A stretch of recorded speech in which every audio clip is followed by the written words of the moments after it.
Welcome to Floyd Street's Finest. He is ESPN Louisville's Phil Baker. I am Jack Grossman. This is Floyd Street's Finest, part of the Field of 68 podcast network, presented by Title Boxing, where Coach Lieberman gets fit, where when I'm back in Louisville, which I will be next week, maybe I'll make an appearance there, their Title Boxing, where I should be going to get fit, located 849 South Horsborn Parkway. Call them at 502-630-0600. Your first class is free. Again, that's Title Boxing. And also presented by Kentucky Branded, your place to get Louisville stuff, Kentucky gear, Kentucky Derby merch as well, Kentucky Branded. And we thank Phil Baker for helping us get involved with those guys over there. They do great stuff there as well. Phil, my man, you got the cinematic backdrop today with the lighting and everything. You're doing professional work for us today. Well, it's ESPN Louisville Plus. So it worked hard on this. So no, I honestly just changed some settings back here. I was trying to dim because I know your followers and listeners will get upset if they see Adolph Rupp or John Calipari behind me. So I was trying to dim the lighting on that. I did not want those on there. So instead we got the 2013 National Championship. We got some MOP, Rick Pitino, Luke Hancock. So hopefully that's making it into the shot. Well, Ryan McMahon's elbow Samuel Williamson right there, I want to say. I'm not sure, but we're trying to get, make it to where this is a Louisville pod, Jack Grossman. So we're trying to hook you up with that. Ryan McMahon randomly unblocked me on Twitter like a couple months ago. Really? Yeah. What did you say to get blocked? It was, I remember exactly what it was. It was during the Jordan Wara, year, that the season they didn't get to play a turn where they were going to be like a 3 or 4 seed with really good team. And I said something along the lines of, Ryan McMahon, good player. I was advocating for more Samuel Williamson minutes. Elbow Sam. Yeah, I wanted more Elbow Sam. And loved Ryan McMahon, did a really good thing. I didn't think you could win a national title playing a 6-foot guard who can't defend 30 minutes a game, to be honest.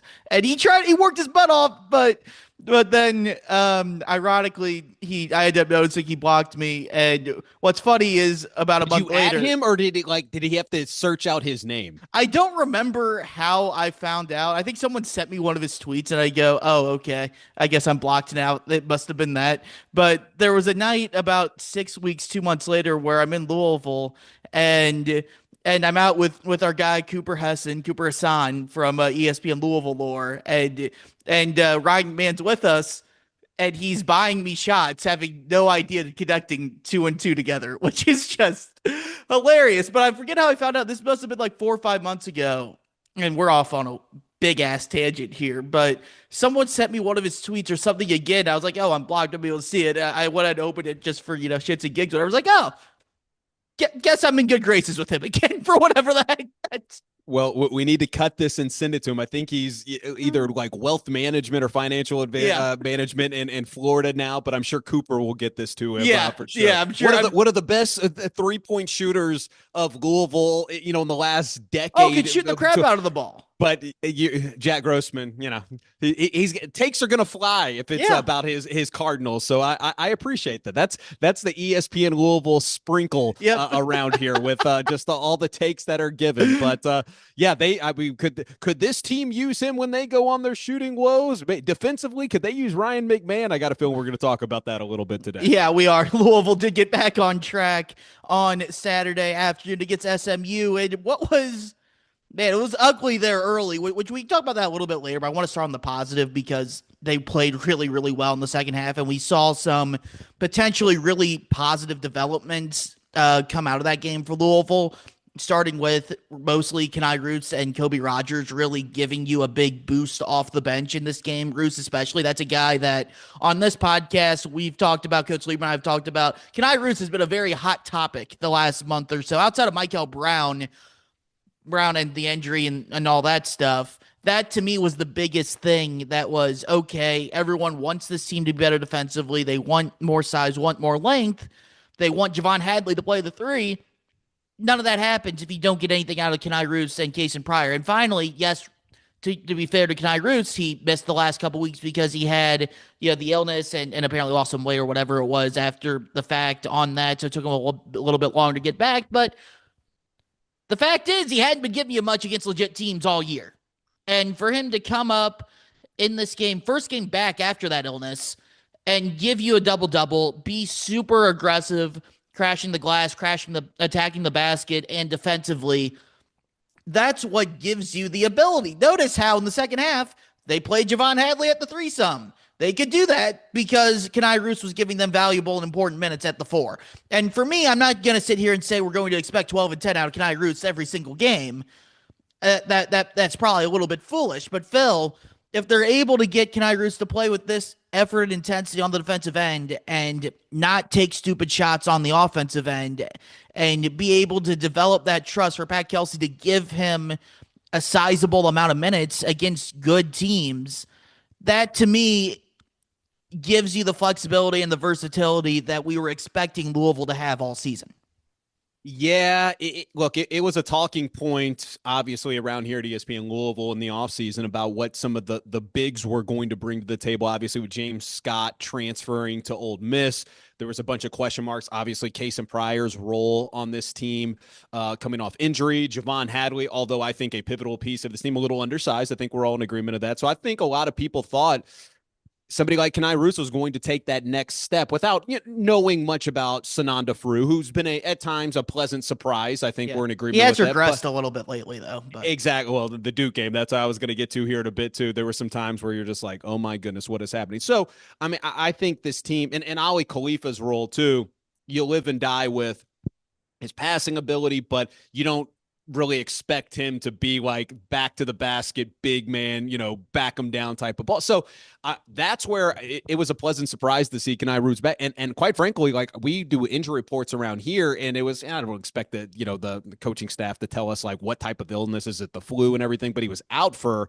a good amount of time and lost some sustainable weight. He was saying, try to eat some cheeseburgers is what the press conference was. Hey, you can take some of mine. I got some extra. Well, you look good. But, it's funny because like that was one of the missing pieces, at least for me, with a lot of the question mark. It's great when this team's shooting threes, obviously, when Mikel Brown's hitting on all cylinders, we'll dive into, but the bigs have been like the one question mark against tournament level teams and good teams that it hasn't been there. And those are the question marks. And I was expecting more from Khnai Rooths. So for him to go out and get a double and on the type of plays too, just kind of the momentum swings. Cause I was listening, Paul wasn't on the broadcast, but I was listening to Bob on post game, and they were right there, whether it be free throws or just making a basket that they couldn't take the lead against SMU. And it felt like Khnai Rooths at times was kind of the exclamation points that kind of help some of those momentum. So I'm expecting a lot from him when, things aren't going well with the other bigs out there. And I think you've come to rely on somebody like Javon Hadley at times that he can go out there and get you some points and back to the basket. But you need somebody else too if Sananda Faru's not hitting on all cylinders. Right. And Rooths isn't a guy that you're going to throw the ball to on the block and say, go be Akeem Olajuwon and do a dream shake. That's not what his role is or should be, especially at this stage of his career. It's, you look at in the first half especially, I thought one of the big shots in the arm to kind of get Louisville out of the funk of the slow start that they had was Rooths comes in, they're down 8, put back dunk, cut and dunk, gets a steal and then an assist. That was a really big stretch. I thought settled Louisville in, kind of established what they were trying to do, and just started attacking the basket. And that's something, attacking the offensive glass as well. Well, that's what Louisville needs out of Khnai Rooths on the offensive end. Like the Duke game, because I've had this argument, the first Duke game where he did play, it's like, well, he was good on the defensive. It's like, yeah, he gave you some things, but he gave it all back offensively because he shoots 5 threes in 8 minutes. And misses all of them. He's 2 of 8 from the field. Khnai Rooths can't be shooting the ball 8 times in 10 minutes at this stage of his career. Maybe he'll develop into that, but those aren't the types of shots. And as well as turning the ball over, making bad decisions, it made him unplayable in that game. Khnai Rooths understanding his role and thriving in it on the offensive end lets him stay on the court defensively, and Pat Kelsey rolling with it. It was really good. And the other thing, you mentioned it, Phil, even with Rooths, if he's playing well, and like I know Zugris is getting some more minutes too, and he gives you, a type of hustle and physicality, even though he's pretty raw at this stage in his career, to be honest. To me, the big thing is, and this is something that Coach Lieberman talks about a lot, is Louisville's best post defense needs to come from the perimeter. It needs to be guards. It needs to be guards increasing their pickup point. It needs to be ball pressure. It needs to be when they do get the ball into the post, digs and double teams, and really making things difficult for them to get the ball into the post and to have the comfort level to make post moves. And that's something we saw in this game from Kobe Rogers, from Conwell, Javon Hadley when he was playing the three, that Louisville did such a better job, especially in that second half, of making it difficult for them to get the ball into Giga Tulu. And even when they did, 5 of 6 turnovers in the second half. He only took 3 shot attempts from inside the arc in the second half. So that to me, there's so much talk about the bigs and all that stuff, but Louisville defensively on the perimeter is such a big key for how far this team can go. Yeah, and look, I mean, I was watching our boy Luke Hancock on the ACC network, and more so on the offense side of the thing. But Mikel Brown coming back after what he has been battling. I know he didn't get the start because he was allegedly sick, but it was funny to me because Luke kind of had a tongue-in-cheek, comment about the turnovers at the beginning of the game. It's like, well, good on Pat Kelsey for not pulling him, because I wouldn't have seen the court again if Rick Pitino was the coach on that. And I was like, yeah. So, and I know it's differently, when Pat Kelsey's trying to set the tone with a big time recruit, considering come here, you got to have a little bit longer of a leash that versus, with transfer of Rick Pitino, the Hall of Famer. But I kind of smiled at that. But yeah, man, I mean, that's what you needed from Mikel Brown. Now, I understand the Duke game earlier in the week in the blowout was not his finest moment, and you needed some sort of momentum. I thought the start of that game was just horrid and for them to get the attention and for them to turn it on. You felt like they were getting some good looks, but it was like I was more impressed with the defense of this game, because offensively, like, I think we're all in agreement against average to, back end tournament teams, they're going to be able to shoot the ball well. Like, they'll get out of it. It's more so the higher end teams that you have a bunch of questions mark. But defensively, I mean, this team all year, you've just been scratching your head. So for them to kind of second half, really take it to them and really fine tune some things up that we've had a lot of questions about, I think that was definitely a bright spot. Yeah, I mean, SMU is going to be a tournament team, probably 7, 8, 9 seed-ish type range, and they're really, really good offensively. Boopy Miller kind of running that show, and really good 3-point shooting team, all that stuff. They're not a good defensive team. That's where their fault's at. So we knew Louisville would eventually be able to score in this game, but to your point, it's could you slow them down on that end of the floor? And early on, SMU made 5 of their first 6 threes. Rest of the game, they were 3 and 19. Louisville did a much better job rotating, and I thought it was their best defensive half of the season in that second half. I really did. And you look at it statistically on top of it, I mean, 3 and 19 the rest of the game from 3. In the second half, Louisville forced turnovers on 31.5% of SMU's possessions, 10 turnovers, only 8.844 points per possession in the second half, 27 total points in the second half for SMU. For me, it was, again, though, it was ball pressure. I like that they picked up full court a little bit more. And I thought, I want to get to Mikel Brown here also on the offensive end, but just again, Rogers, Conwell, Woolley, and Hadley especially, I thought did an incredible job on the perimeter defensively, kind of making it hard for them to get the ball inside to Yigatulu and stay in front of this. How many times have we said this, whether it be the Duke game with Caleb Foster or the Stanford game with Abuka Okore, or, the second Duke game as well? Louisville has had trouble containing guys off the dribble. They did a much better job against SMU with that.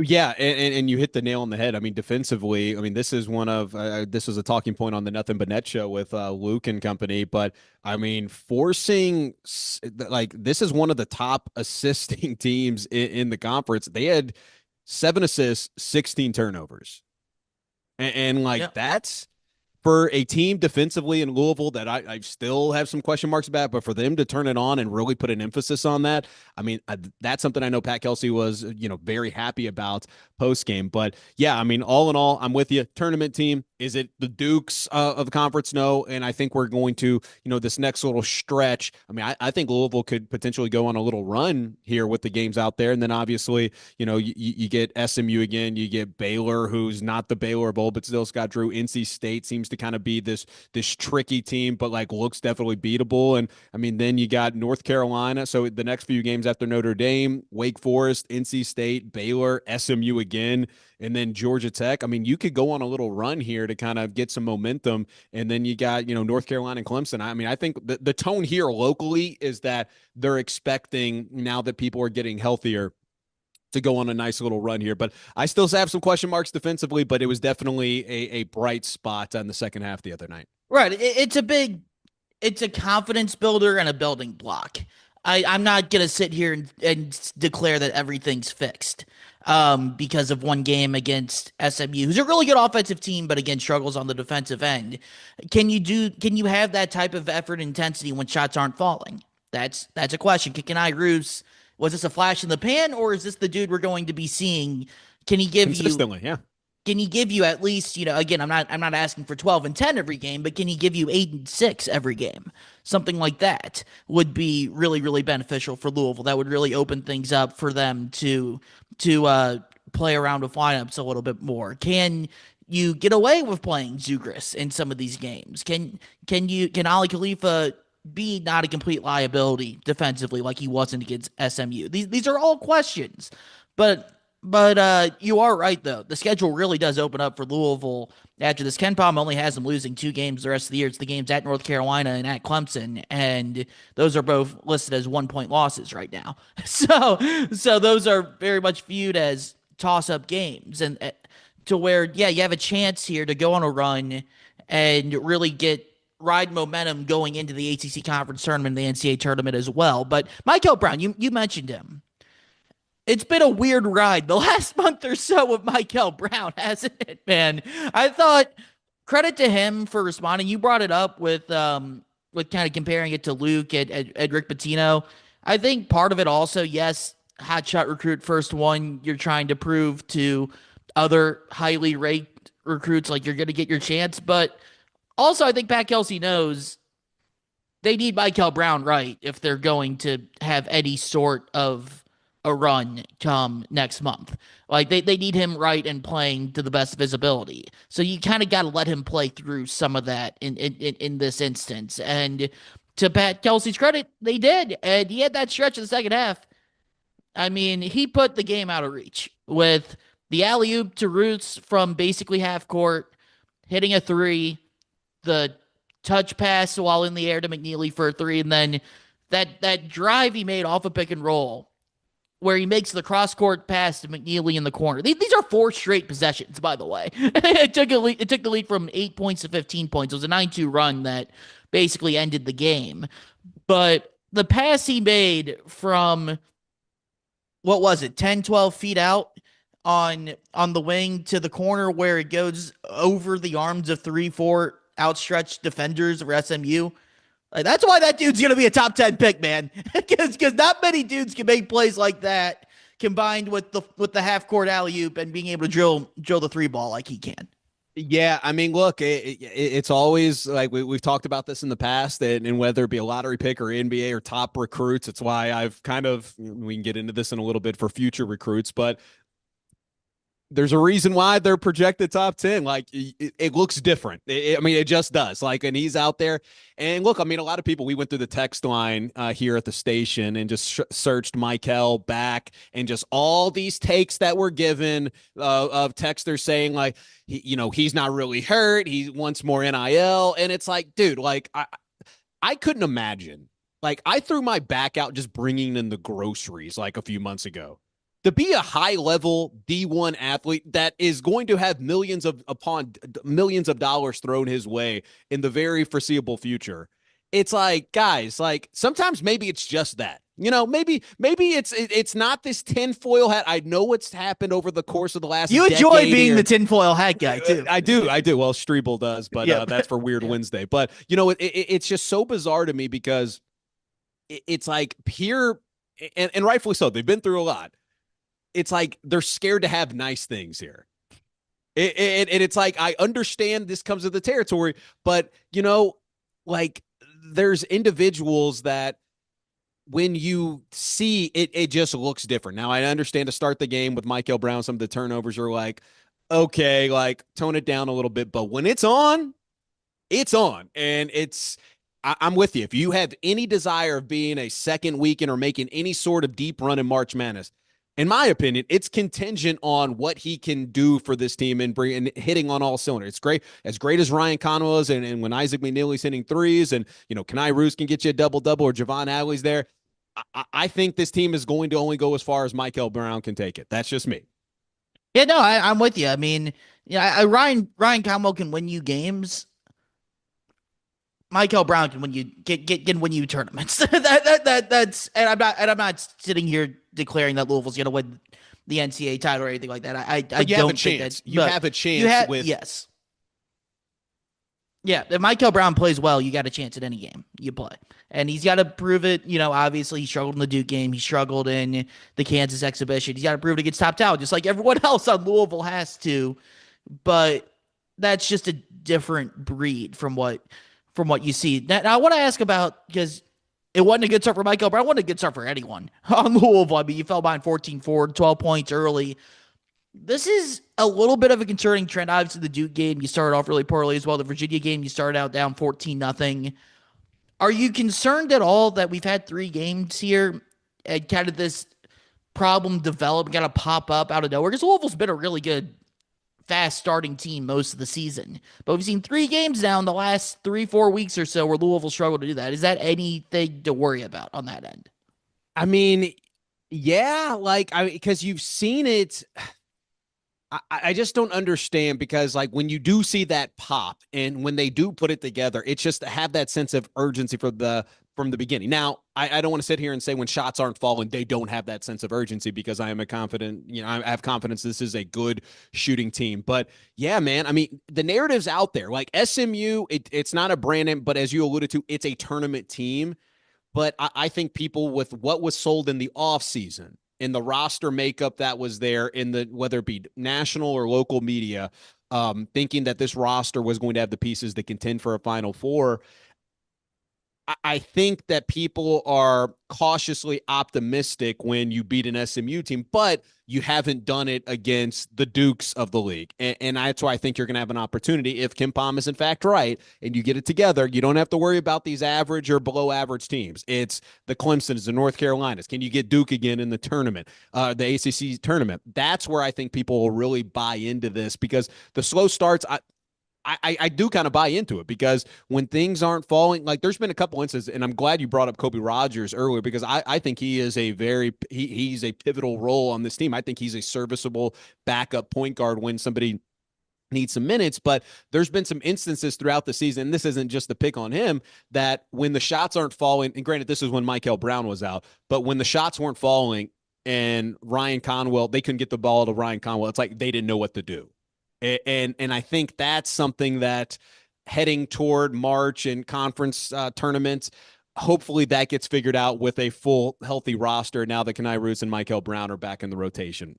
Yeah, I think Rogers is able to embrace what his role's supposed to be a little bit more now with Mikel Brown back. I thought they kind of were thrusting him into something that he wasn't really capable of doing, to be honest, playing as many minutes as they were asking him to play, to where now he can come in for 12, 15 minutes, whatever it may be, play his ass off, really defend well. And yeah, people go, 7 points. He did a lot better on the offensive end. Those were all, though, he didn't attempt a three. It was all just hustle points, getting to the free throw line, attacking the basket, getting a second chance opportunity. I think that's more of his role offensively. If he's open, yeah, go ahead, shoot the three. But it's more attacking and hustling than it is just pure on 3-point shooting. Because yeah, you're right. And I think it goes for a lot of them. When Louisville starts hitting shots, they play with more energy and aggression on the defensive end. And that's not something that's sustainable. You have to have that same type of mentality and ball pressure and all that stuff to keep you in games, because you're not always going to be hitting shots. You're not always going to be playing. Louisville's offense will work against pretty much anyone. but you're going to have bad shooting games. You're going to have games against Duke where they're super athletic. They're able to take you out a lot of your stuff. That's where you got to hang your hat on the defense to keep you in the game. And Louisville still needs to prove that they can do that. And they don't really have, because like even North Carolina, because the brand of North Carolina is there, and that would be a quad 1A game and a huge win on the road if they were able to get it.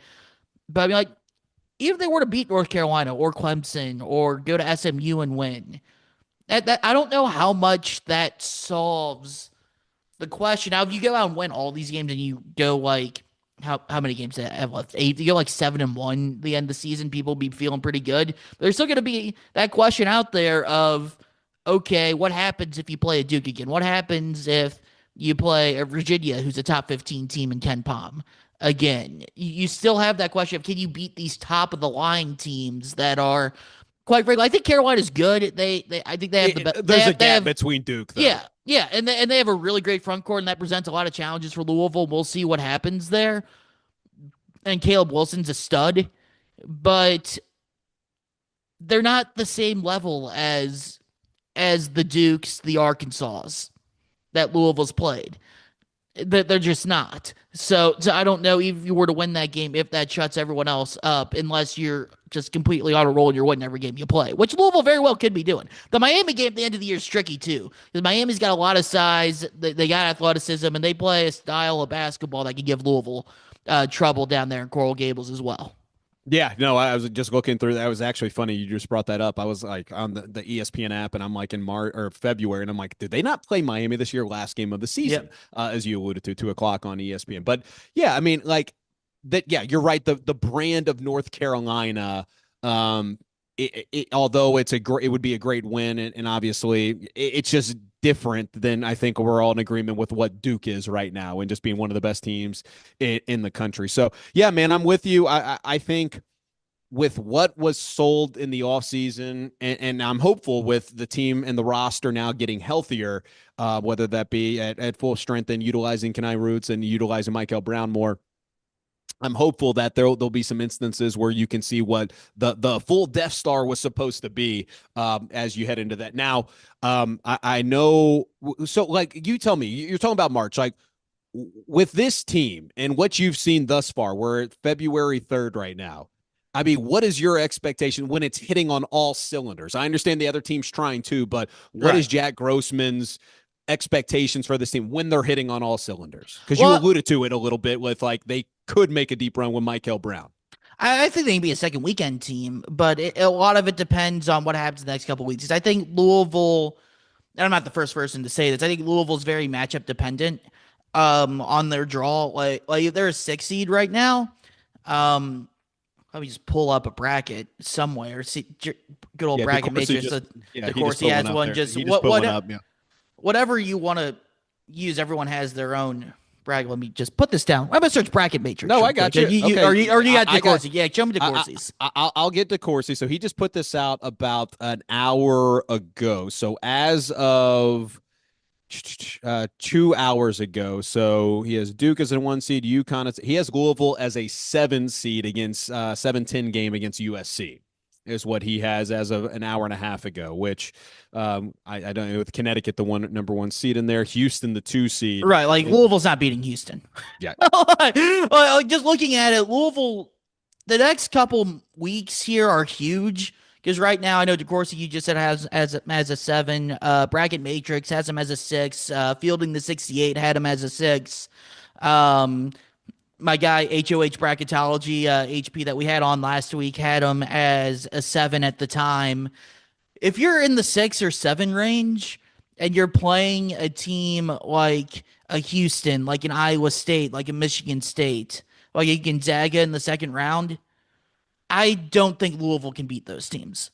It would take a Herculean effort shooting the ball combined with like what we saw from Khnai Roots, like a very an extreme version of that against a much better front line, plus Roof's playing a lot better than he has been. You would need a lot to go your way to win that game. I wouldn't expect Louisville, if they're a 6 or 7 seed, to be able to beat any of the teams on the 2 or 3 line.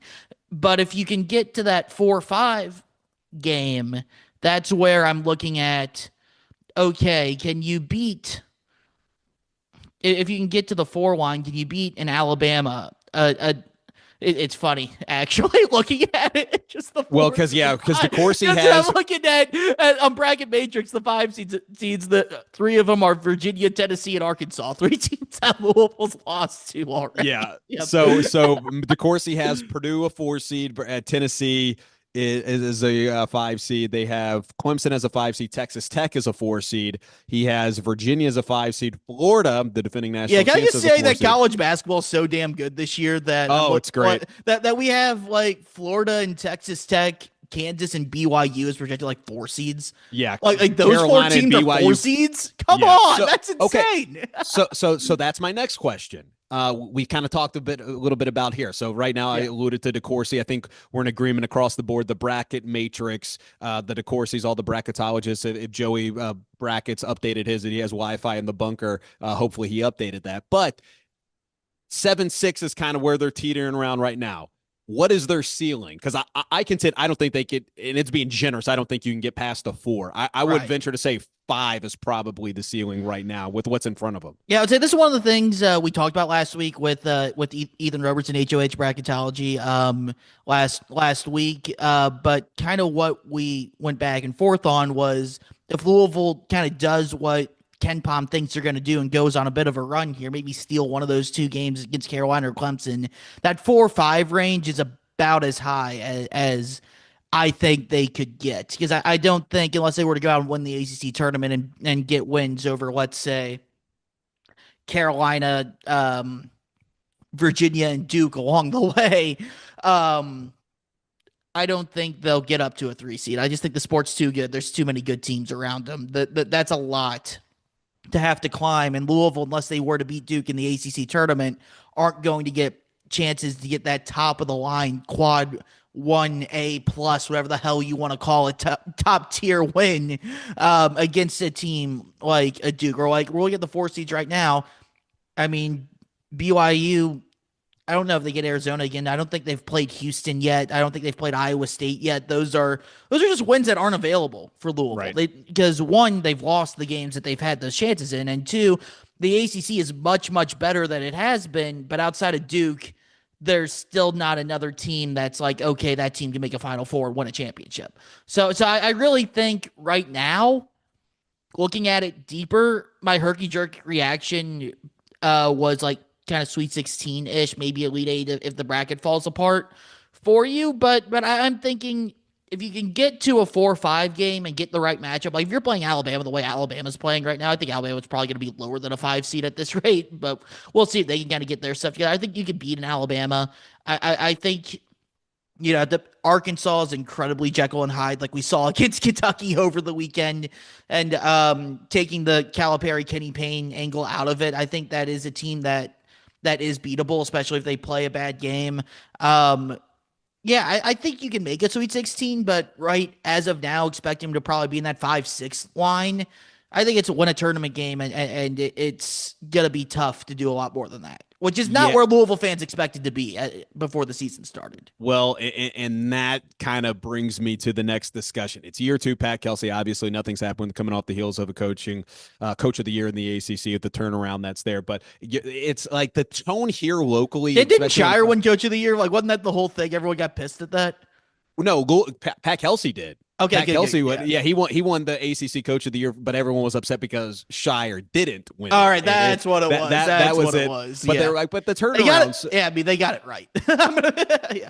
Duke, like one time, like the triangle, Carolina, like just one time, just to show that you don't have favoritism for one thing. Like it was historically bad for Louisville. Get PK his little trophy that Patino never won, by the way. And good old, Josh Pastner won the Coach of the Year that time. And I remember they were like the bottom of it. But okay, so tomorrow, switching up to the preview of Notre Dame, Micah Shrewsbury, he was kind of the trendy up-and-coming coach for a while. I mean, I passively watched some of their games, especially the meltdown that he had against Cal a few weeks ago. But, I mean, should Louisville be concerned about any, threats on that team? It seems like they're trending downward, but everyone tells me how Micah Shrewsbury is kind of the second coming of, like, the next up-and-coming coach. Man, he made a mistake going to Notre Dame. I'm going to be just completely honest. That was... He should have stayed at Penn State another year, and honestly, he might have the Indiana job right now if he did that. I've heard that from Yeah, multiple people, like that, just because I mean, he's an Indiana guy, obviously growing up right. For those that don't know, right yeah, across the river in Jeff. But yeah, so okay, so that's out there. But this team, this roster, this yeah. makeup I mean, does not concern you at all. I think he's a hell of a coach. I mean, the big thing is Marcus Burton's an absolute stud, and he's hurt. Like that's bad luck. But even with him, just Notre Dame does not really seem to care about basketball, and I know it comes off as a cliche, easy thing to do when a guy struggles, but Notre Dame just hasn't had the resources to compete at an ACC level on the basketball side. And I think Micah Shrewsbury made a career altering mistake taking that job. And I think that job's kind of a black hole right now, which is sad because, especially, I wish, even though it's better for Louisville's schedule right now, that SMU is the team Louisville plays twice every year, the ACC. But Louisville and Notre Dame had a great thing going there for a while there with Oh, Pitino and Mike Brey. Herringody. Yep. Oh my goodness. It was great. Yes. It's Yeah. Herringody. Who are some other guys that were on those teams? It's some I mean, core memories. yep, Ben Hansbrough, Jaron Ben Grant, Hansborough. yep, My goodness. Yes. yep. God, Jack Cooley was another Jack one. Coley. Yep. Oh, that was like a carbon copy of Herringody. Oh, Yes. Harry Goody gave me nightmares as like an elementary school kid. So Earl Clark dunked on him. Damn it. I mean, like they played some wild games. What was it, like 9 out of 13 games, something like that, went into overtime. Like that was a great thing going. And they ever since Notre Dame left for the ACC, obviously Louisville ended up joining him. It feels like it's kind of lost that luster. And I think the biggest reason for that, well, obviously Louisville's pretty bad for a minute there. Also, just Mike Brey kind of fizzled out at the end of his tenure. That just Notre Dame just hasn't been good. Yeah. Like Shrewsbury's kid's pretty good, but I'd be like, they Louisville should take care of business tomorrow. Like they're not a team. Like they're a good defensive rebounding team. Great. Um, they're they don't force turnovers. They don't shoot the ball particularly great. There's they don't give they give up a crap ton of threes defensively. They're 344th in the country in defensive 3-point rate. Louisville loves to shoot threes, so they're gonna probably launch 40 of them tomorrow. They might make 18 the way Notre Dame defends. So all this saying, like I might just be eating crow if Notre Dame makes this a game. Louisville sleepwalks, or you have to show up. You got to play hard. Or you can't be complacent. You got to see can Rooths and Rogers and some of these guys build off that SMU game, make it 2 games in a row that you can do that. But as long as Louisville shows up and takes care of their job, Notre Dame should not give them any issues. That's kind of the theme that we've been hearing around here, and kind of what I'm leaning toward as well. Now, I don't know how much more time we have. Now, how much did you follow the halftime ceremony for the '86 team? Was this something that made it on Jack Grossman's radar? Did Ken Grossman text you about this? I've not texted Ken Grossman about this. Yeah, I know he has very different thoughts than I do about this, but yeah, I mean they booed Kenny Payne. The dude won 12 games in 2 years. Of course they were gonna boo Kenny Payne. Like that was the only storyline that was. I mean, yes, I mean what honor you do what you're supposed to. You honor the '86 team. All those guys. I mean, Purvis Ellison still didn't show up. That wasn't surprising, but you're happy for the guys that were there. And whether Kenny Payne was there or not, that he was going to get booed. I'm sorry. It was louder than I initially thought, but it wasn't as bad as what Twitter made it out, if that makes sense. That's fair. That's fair. Were you there? Because I've only seen like Twitter videos. So I saw Kent Taylor. We played the sound on the Sunday show. Yeah. Which, by the way, Sunday morning hangover.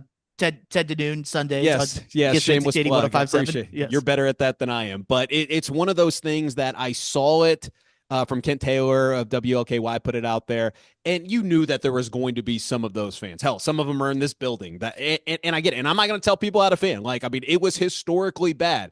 But it's like that weird dynamic of it's a and I pose this question not to be like devil's advocate, but just like how some fans are thinking, again, some within this building here at ESPN Louisville, that like, yeah, we're hosting the #1 prospect, I think, a 2027 class. Like, does that even matter to him in this transactional era? Like, it doesn't matter to me, but I'm just trying to like put my was he even in his seat during the ceremony? Are we sure he didn't yeah, yeah. just go out walk around? Right. Like, So that's out there too. So I'm with you that like I could care less. Like there was always going to be a component of people because when it was as bad as it was and the resources that were given to him and obligations that I think Kenny Payne just kind of skipped out on that were part of the job, it was always going to be there. But I mean, I think the majority of fans there cheered the 86 team. And look, Milt Wagner was a part of the staff, obviously, when Kenny Payne was here. He got a decent ovation. I'm not going to sit here and say it was like deafening, but, it was an ovation nonetheless. well, I mean, So it is a difference too, and I don't want to minimize or diminish Kenny Payne's contributions to the 86 title team, but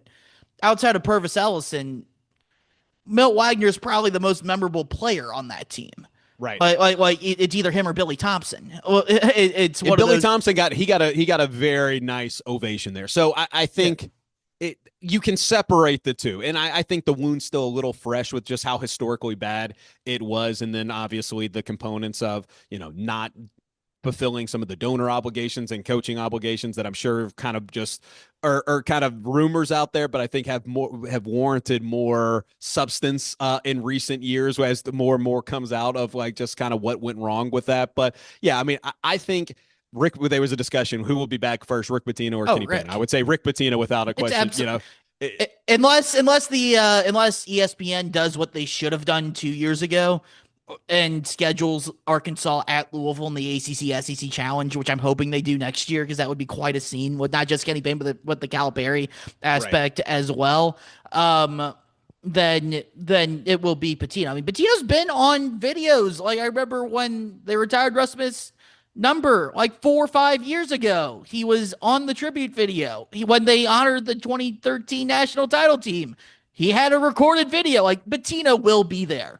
And the best kept secret while the SID's out at St. John's, one Kenny Khnai is fulfilling that obligation. So if there's not one peacemaker that can make that happen, you got one of the guy that still resides there for that. So it was so funny when I went shout out to you guys at the station for letting me get a credential for Kentucky St. John's down there in Atlanta back in December. But after the press conference is over, I'm doing like a hit with TJ and TJ Walker, Zach Cantrell on the UK postgame show, and just behind me, there's Rick Pitino, and Kenny Khnai just walking down the hall in the bowels of the State Farm Arena in Atlanta. I'm like, man, some things never change. But we joke about my tell-all book. I would pay a crazy amount for Kenny Klein's tell-all book. Yeah.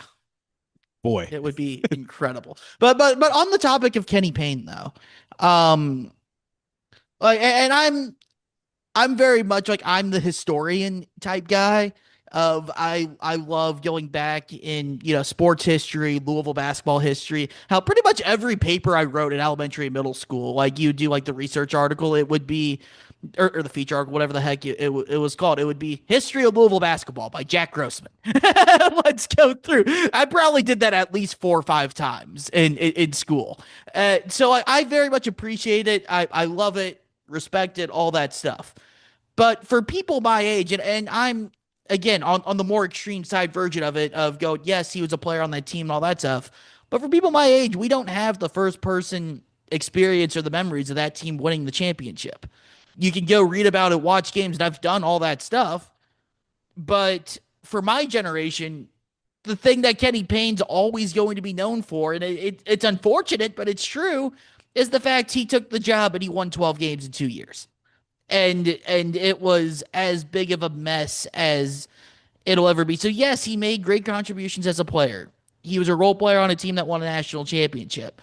But I think it's a different conversation for the older people that actually remembered and took in those games versus people my age that go, no, that dude came back and he wrecked the program to lows that we thought weren't possible despite having a stripper scandal and Chris Mack, multiple extortions and all that stuff. You made the product of the court somehow worse than that. And that's a very bitter, hard pill that I think for a lot of people my age and younger, a little bit older than me as well, are going to struggle to overcome when it comes to Kenny Payne. Well, and that was kind of the track that's been the discussion point throughout the week here too. Is like, okay, I'm not going to tell people how to fan, but just know this, and whether it be, it was kind of like used as like a bargaining chip when you get in the way back machine. I don't want to spend too much time on the past, but I think it's important because the '86 team was honored and Right. it was a theme here locally. But it was funny to me because like the Carter Knox discussion in order to get a year 3 with Kenny Payne was used as like a bargaining chip to potentially be the individual that like, hey, he's not going to come here if you're not. Well, it's okay. DJ Wagner, his grandfather was on staff. Went to Kentucky, the direct competitor, Mackenzie Mbako, like all these things. And that kind of goes more so into Purvis Ellison's, EYBL connection. His best friend was Kenny Payne and still wasn't sending guys here. It was just like, if not now, when were you going to help your friends out, your brothers out from the, and that was what was an unfortunate because I think if given like all those things and it didn't work out, like it wouldn't be as bad. Like if the record was still what it was, it would be bad. But I think there would be a little bit more excitement, if that makes sense. If you landed the DJ Wagner, the Mackenzie Mbakos, the countless other D1 athletes. No. If they had DJ Wagner and Mbako and not Carter, Carter Knox, and they went 12-54. Oh, it would no. Like, I'm with you. No, I want to be 100%. If the product was still the finest, if it was still, but you would still have that lightning in a bottle with excitement going. I think there'd be more anger if you had all that down. No. But I'm saying at 12 games. If at the end of the day you still won 12 games, but I'm just saying if you landed those and it was like, oh, Calipari's, right hand man's getting all these big time recruits. If at the time before preseason, not the finished product. Okay. There would be excitement of lightning in a bottle of like, and then inevitably it would still be a disaster at the end of the day for that. And people would still be upset. But I think if you would have landed some of those guys, it would have like created a little bit more momentum for him. Like, and inevitably I'm rambling now. I'll give you a comparison. Like I'm watching Monday night, North Carolina and Syracuse on Big Monday.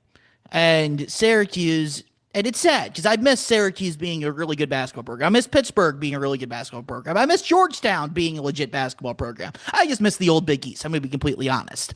But you're watching Syracuse get absolutely shellacked by 30. And you had that with Red Autry this offseason where you bring in Khnai and Anthony. You get Nathan George from Georgia Tech, who's a really coveted transfer. You bring in this highly rated recruiting class, and you had that juice going into the season, but it's all just away when you're sitting there. Sure. And they're 13-10 right now. As bad as it is there, he's already won more games this season than Kenny Payne did in 2 years. Well, and I'm with you. And at the finished product, and I want to be abundantly clear, it still would have been an unmitigated disaster. I think it would have been an even higher level of anger if you got those dudes and you were still that bad. Well, agreed. But I'm saying the excitement level, the fans would talk themselves into.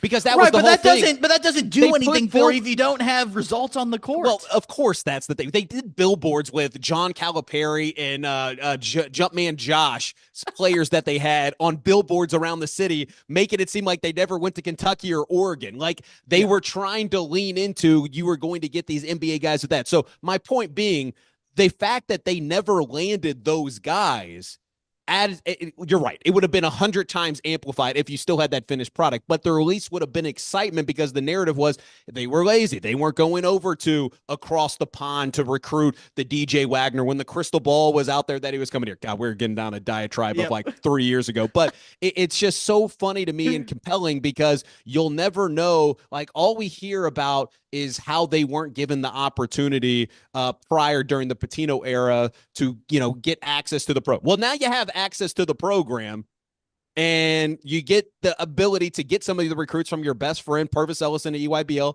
Milt Wagner, the grandfather of, a highly sought after recruit, and they still don't come here. And that was the unfortunate part of just the Kenny Payne experience. Like, if not now, when are you going to send these guys here? Like, you love me, I'm your brother, you love everything about me, and you're still not sending them here. Like, then it's an unmitigated disaster amplified because you're not even getting those people, the very thing that you were sold you were going to get them for. So I think at the end of the day, whether he got the players or not, it was going to be amplified and worse because he wasn't cut for the job.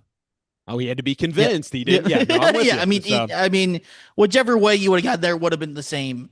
It would have been the same result either way. So like yeah. it's a moot Few wins point at here, this point. few Yeah. losses there, but yeah, but Yeah. more so to put a bow on it, like people, it was a hot topic. It was like you shouldn't boo them. I was like, I'm not going to tell you how to fan. Like people spend their hard-earned money. You can't have it Yeah. both ways. It's the very same thing you're seeing at Kentucky right now. You can't have it both ways and expect people to be all in on a program and then not expect them to be upset and lash out when and ask for their thousands and some millions of dollars and expect them not to care. That's why you cash the checks. You know what I mean? That's why these people have their fan caves and their memorabilia, and it's been passed down for generation to generation. Can't have it both ways. So when you want to boo Kenny Payne in '86, then go for it. Before we get out of here, I do want to get your thoughts on this because this is stepping into your world a little bit here. Okay. Here, you'll appreciate this. The uniforms Louisville wore honoring the '86 teams, I thought were fantastic. I loved them. I loved them too. I thought you were going to go somewhere else with this. Where'd you think? Oh, there's some folks out there that don't like the yellow trim on there. Oh, but I love the gold trim. Same. I love them too. So Kansas wore kind of some throwbacks last night against that, and I love that it just pops the little gold trim with that. But no, I loved them. I wish they leaned more into some of the like retro looks on that with like the Dukes of the world. And I think Pat Kelsey, to their credit, and the coaching staff, whoever the equipment guy is over there, they have done a decent job of kind of leaning into that historical look. So I wish they did it more. Yeah. I mean that's kind of the point I was going to make. Was I think something resembling that should just be their base jersey. And to your point, Pat Kelsey's leaned into the Duncan Cardinal. They have it on the midcourt logo. They have it on the shorts of the regular jerseys. But it looks like it's almost like, I don't want to blame Adidas because I have no inner workings on this, but it's like they're trying to fight every step of the way for it because you have the classic looking shorts and then the tops are like a modern jersey. And it's almost looks like they clash with each other a little bit stylistic wise. Yeah, I noticed that. I just wish they would. And this isn't a criticism on Pat Kelsey. He doesn't make those decisions, but Adidas, whoever is in charge of that stuff, just lean into it, man. Those are, when you think of Louisville basketball, you think of the jersey they were wearing on Saturday. When you think of Kansas, you think of the jerseys they were wearing on Monday night. When you think of Kentucky, you think of the jerseys they were, kind of the throwbacks that they like to wear. For me, like honestly, the late 90s, early 2000s, Tubby Smith era jerseys. Like those are classic looking Kentucky jerseys. Oh, the Joe Crawford, Ramel Bradley, Ray Well, John no, a little before that. I'm thinking more like Jeff Shepard. I would think more like Chuck Hayes, Tayshaun Prince era. Okay. Gerald Fitch, that type. Gerald type Fitch, yep. look at Brandon Childs. Yep. Yeah, look. Yep, it's funny because I would love to know this because I know Indiana's done like kind of some off like with the cursive and some of the black jerseys that look good, but it's almost like and I don't know this. This is where we'd have to get Ethan Moore, our other uniform snob, on this. Like, I wonder if contractually you're obligated to fulfill so many of like these certain type of mock-up designs that Adidas wants you to have out there, but they've leaned in, like they've had like the Wes Unseld like throwback jerseys. I like those. I do too. It just I'm with you, but it's interesting to me because it's like Duke. I know they have like their old English ones, but for the most part, it's like their 3 to 4 just kind of, this is our brand. We're not steered away of this, and we're not doing the gimmicky things. But it feels like Louisville's kind of been the test dummy for more so like uniform concepts. And I'm fine with, I'm not saying you can only wear these home and away uniforms every single game. Like, no, like you can go, I know, the recruits, all that stuff, like a lot of the funky uniforms, like you can wear them once or twice a year, whatever, that's fine. Don't ever do the Fear of God uniforms that Indiana did, because those were just atrocious on every single level.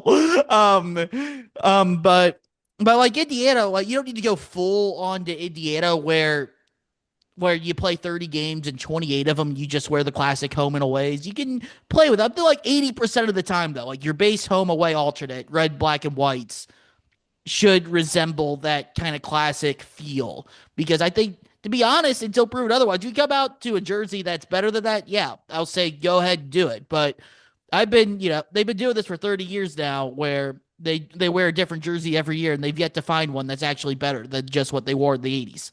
Yeah, I wish that I loved the way they looked on that. I know that was something that the social media team did the stuff with, Daryl Griffiths sewing that was really good in the back. So no, it was well done by them. But yeah, I'm with you. I wish that was the full-time uniforms with that. So Oh yeah, Yep. man. It's I'm with hopefully you on Team Gold accent though. I liked that I addition like it. to It makes it That was pop. really good. Yep. There was a contingency of people that didn't like that much, and I'm like, no, like lean into that more. I Yeah. like that. I mean, that's kind of like I don't know if it's like the cardinal beak or the its Yeah. feet or something. It's a part of the color that they have out there. God, we're getting so nerdy right Yep. now. Absolutely. But you know what? I love it. That's what we have you on for, Phil. But that's anything else you want to hit on before we got to get out of here? No, man. I mean, it's we're getting into it. I mean, it's hard to believe, mid or start of February right now, just a month out. I mean, we're about what 5 weeks out from conference tournaments, so it's sneaking up Oh on yeah. us. And I think the next few weeks are going to be indicative of like, for at least for Louisville, like if this is kind of who you are at this point, which I think there's some concerns that we have, but there's also when things are hitting on all cylinders, there's reason for excitement. But hopefully, a deep run is in the future for some of the local teams. But yeah, hopefully we can do that. But who do you like winning? Is outside of Duke? Is there anybody that you think could give Duke any challenge in the ACC, or is it Duke's and no It's one Duke. else's? Yeah, I Oh, mean, I think I think Virginia is really good. I think Carolina has their nights, which get ready for it on Saturday, Phil. The game always delivers. One of our other favorite topics with Duke UNC going at. I do think that'll be a fun game this year, especially in the Dean Dome on Saturday. But I think Carolina, when they play well, can give them a run for their money. I think Virginia, and if Louisville were to hit a bunch of shots and play their full potential, I think Louisville could too. But no, it's Duke's league to lose. Like they're the best team. It's not close. it's yeah. So hopefully They're they a can machine. strive for. Yeah, I mean, hopefully they can strive. Yeah, they play Louisville better. Michigan out of conference in a couple weeks, and Oh, that's I gonna was thinking be of that. Well, that's gonna be a blast. that was a topic for last year when we were talking about like why couldn't Duke or Louisville schedule because the ACC was so bad. And to their credit, they didn't know Baylor was going to Right. be Baylor that they are now. But it kind of spawned this whole thing. Hey, can we do this midseason type of thing? So that's awesome, buddy. Well, you're in town next week. Be Oh sure yeah. to swing by the station and we'll try to grab lunch or something, man. Oh yeah, we'll be around for sure. Again, for Phil Baker, ESPN Louisville, you can follow him on Twitter at Phil__Baker. Working One of on the these days, double Phil. One of these one of days. Elon Yep. Musk. I'm Jack. I'm at Jack Grossman 97 on Twitter. Fred do this at the start, so we're gonna do it now. Follow, like, subscribe, do all that stuff. Floyd Treats Finest, Apple Podcasts, YouTube, Spotify. However you're taking this in, Phil, enjoy it. I'll see you when I'm in Louisville next week, man.